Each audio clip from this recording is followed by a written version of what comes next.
WNST Towson Baltimore weekend up in the Twin Cities. We get on a big old jet plane and heading on out there to see one of these stadiums that I have not been to yet. I had them all checked off when I went to Seattle 5 years ago, and then they go building new ones. At some point, I'll have to get to the new Atlanta facility as well, but this is my chance to see the Glass Menagerie, one of my favorite towns in America. A friendly place and a place I'll be hanging for 9 straight days for Super Bowl coverage come January and February. I hope they give me a scarf and a hat and some mittens. Tim Yoder does all things Vikings up there with that crazy horn that goes off at VikingUpdate.com. He's also Viking Update out on Twitter, and he joins us now to preview a game that can't nearly be as interesting as the Snow Bowl was here 4 years ago. Right, Tim? Yeah, no doubt about it. Yeah, that was just before the Mike Zimmer hiring, so things have changed quite a bit in Minnesota since then. Well, they have, and it's interesting you bring up Zimmer because I've talked to so many folks this week about him and about his leadership. I've gotten to know him on a little bit of a cursory level through Marvin Lewis over the years, and the tragedy with his wife, the issue with his eye. But for the football team, he's on his third quarterback, he's on his second running back. When that happens, usually programs sort of fall apart a little bit. I would have a feeling that we would fall apart as much as we don't like Joe Flacco right now. You'd like him a whole lot more if you had to watch Ryan Mallett run around. For the Vikings to have been this resilient, now with Aaron Rodgers going down, Super Bowl in their home crib, place is going to be kind of lit up, I think, on Sunday. This is a real tough spot for the Ravens right now. This is a bad time to be going to Minneapolis, I think. Well, yeah, and I know you mentioned Joe Flacco and the way he's been playing, and really the strength of the Vikings and the reason that they've been able to sort of weather the storm through the quarterback changes, through losing Dalvin Cook this year, losing Adrian Peterson last year, is the defense. And Zimmer is in charge of that. They've spent a lot of time, a lot of money, a lot of draft picks to continue to upgrade the defense, and it's paid off. They have the top third down defense in the league right now. They're number 5 overall. And to me, the key to this game from a Vikings standpoint is how well can they stop the Ravens running game? If they can do that, and the Vikings have been very good stopping the run so far, I think that, the Vikings have a chance to win and win going away if they're able to do that early. Well, in the case of the quarterback, there's going to be a controversy at some point, right? I mean, we'll talk about Case Keenum, and we've talked about him all week. We're very familiar with him here. He came out of a tree in a deer blind and came in 5 days later and beat us in Houston a few years ago, and I'm sure Dean Pease remembers that, as does John Harbaugh and Terrell Suggs, all the rest of them. So there's certainly respect for him, but he's certainly earned respect inside that locker room on the back end of Bradford, who had to do it, and certainly Teddy Bridgewater was the rage 15 months ago, now coming back. That's a good problem to have, maybe, and certainly where the Vikings sit here using the defense anyway. Case Keenum has a real chance here to keep this job, stick around, and get himself into a playoff position right now.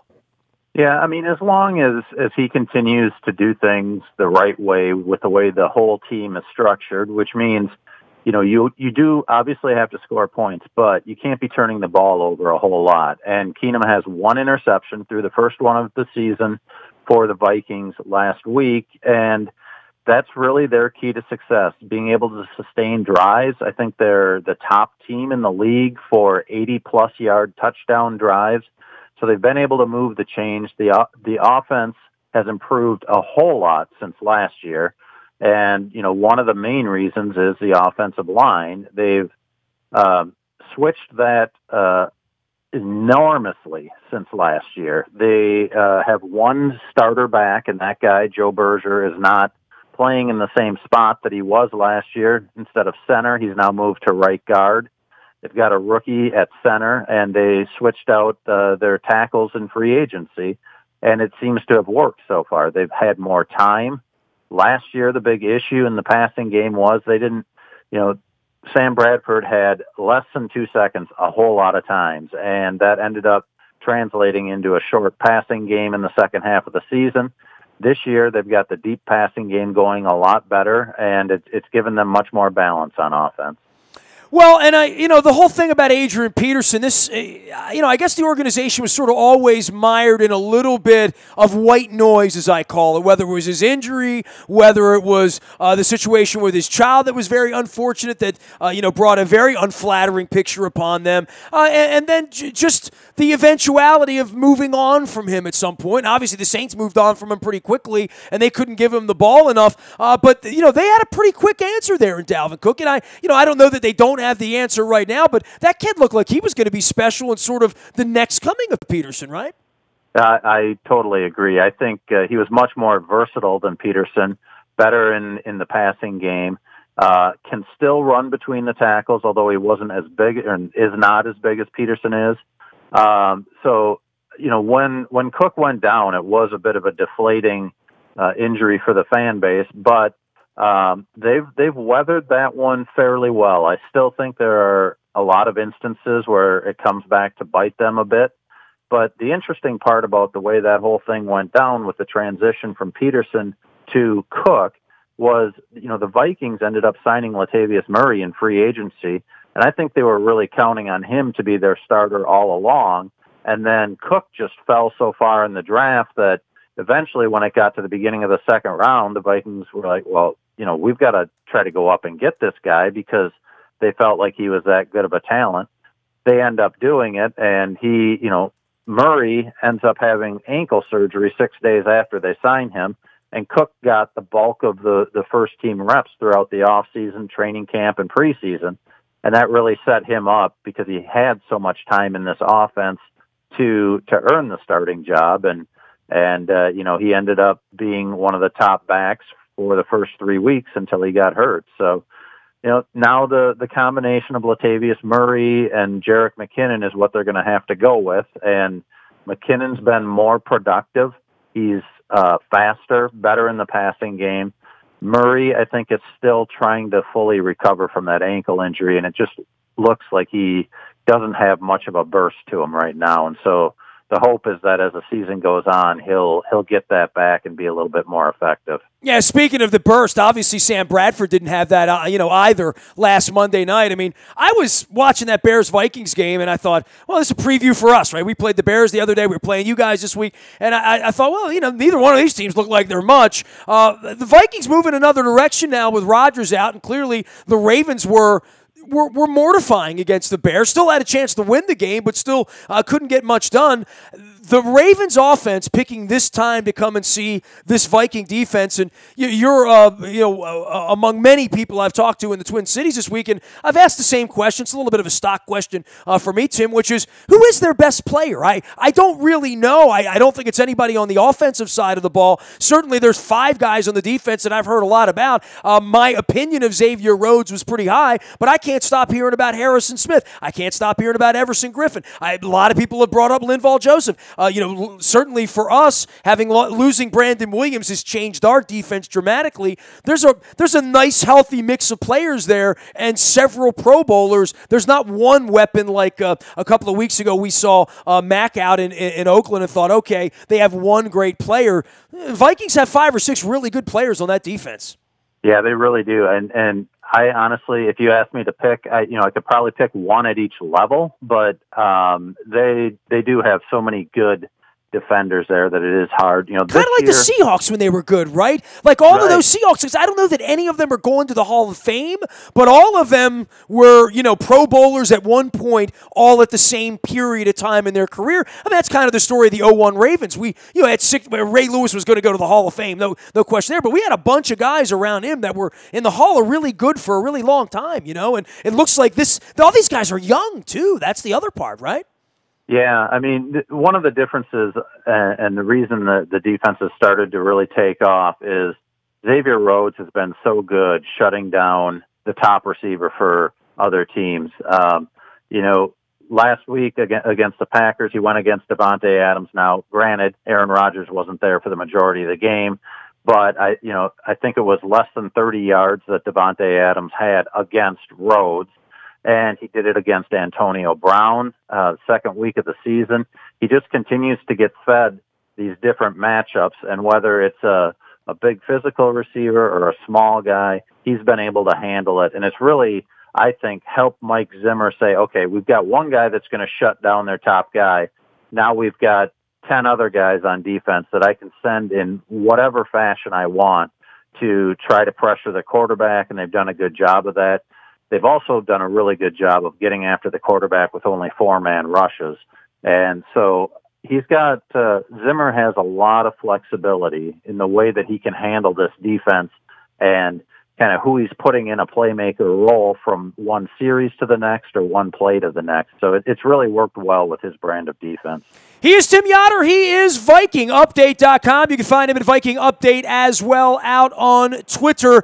Tens of thousands follow them for all things Minnesota Vikings. Mike Wallace, a little homecoming here this week, and he's going to have the same thing with Miami next Thursday, sees Pittsburgh. There's a lot of places he used to be. He's been a fine addition to this team, certainly the best receiver we're going to have on the field this week, unless Jeremy Maclin comes back, and then it's sort of a 1 and a 1A. We're trying to feel our way offensively. Certainly for him, though, it was not a good ride in Minnesota, right?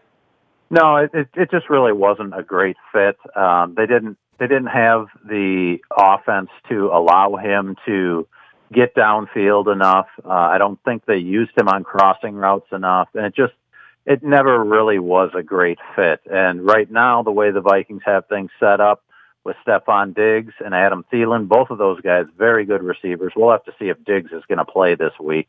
He was out last week with a groin injury and Thielen stepped up big. But both of those guys have really presented a good mix of being able to be deep threats and good on the short intermediate routes. And so, the offense has become so much more versatile. Part of that being the offensive line giving them more time, as I mentioned.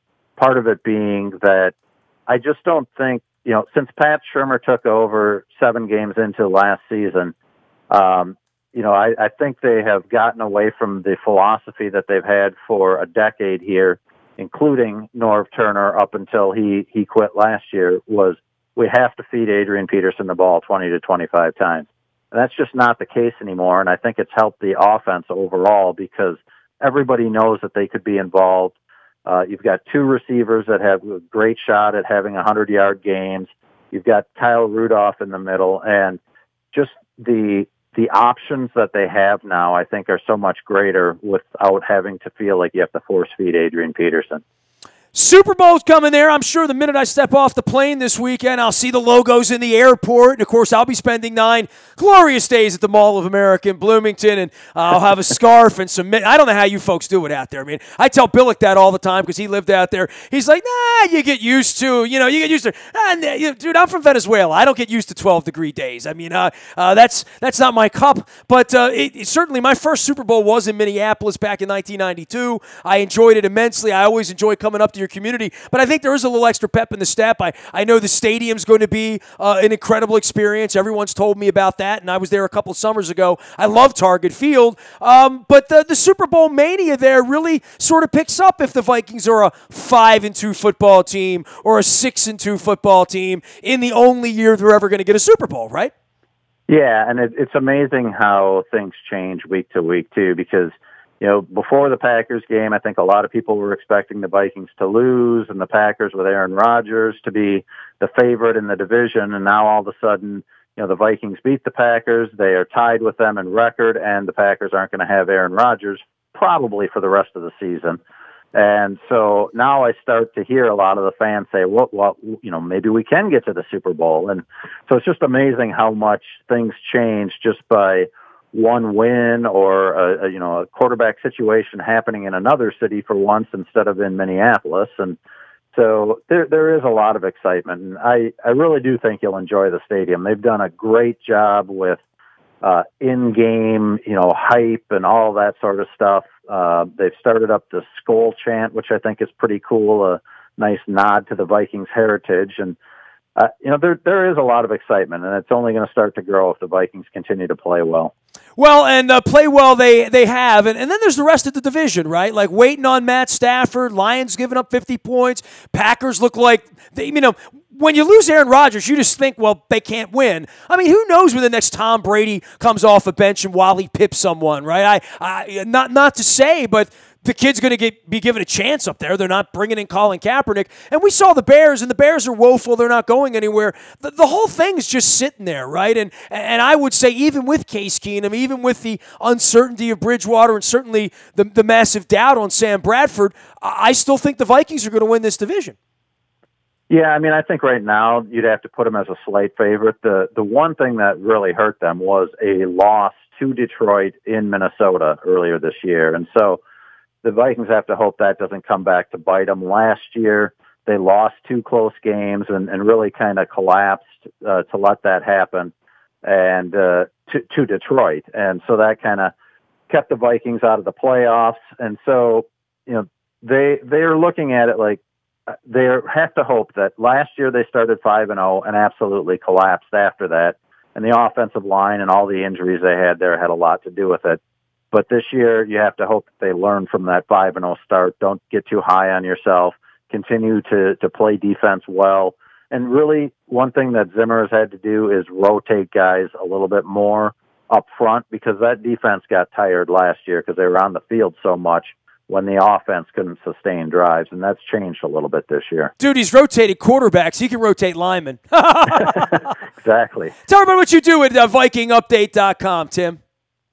Yeah, I mean, we've got everything online on the Scout.com network. Everything. You get the daily injury reports. You can sign up for our daily newsletter. That's free. Goes out to your inbox every day after we're done with the majority of the news for the day. And message boards for all the fans that want to go in and talk about the game.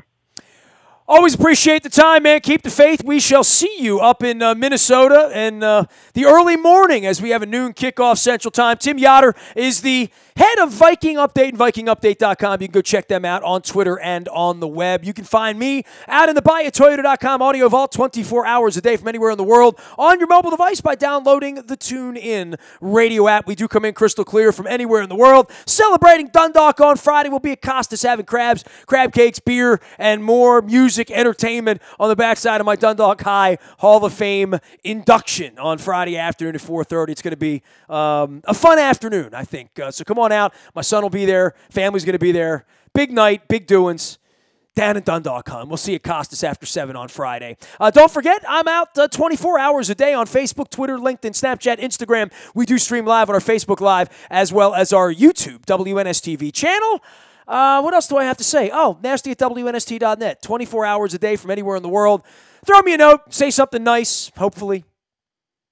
Be critical without being well, whatever you want to do. You know where to find me. I am Nestor. We are WNST.net, AM 1570, and WNST Towson, Baltimore. We never stop talking Baltimore sports.